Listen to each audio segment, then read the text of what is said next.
మీరు అనొచ్చు, కంసలోళ్ళకి ఆయన ఎట్లా దేవుడు అండి? ఆయనే అంటాడు, నేను కంసాలి అగ్ని వంటి వాడిని అని. చాకలోళ్ళకి ఎట్లా దేవుడు అండి? నేను చాకలి సబ్బు వంటి వాడిని అంటాడు. రాజులకి ఎట్లా దేవుడు అండి అంటావా? నేను రాజులకు రాజుని అంటాడు. అయ్యో, బ్రాహ్మణులకి ఎట్లా దేవుడు అండి? యేసుక్రీస్తు ప్రధాన పూజారి, ప్రధాన యాజకుడు. మా కాపులకు దేవుడు కాదండి అని అంటావా?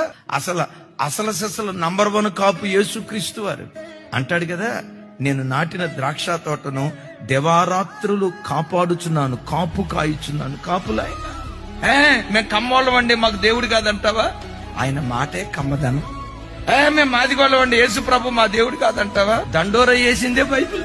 ప్రపంచంలో ఎన్ని జాతులు ఉన్నాయో, ఎన్ని కులాలు ఉన్నాయో, నాసిక రంధ్రాలలో ఊపిరి ఉన్న ప్రతి మనుషునికి యేసే యేసే యేసే నిజదేవుడు. ఆయన తప్ప వేరొక దేవుడు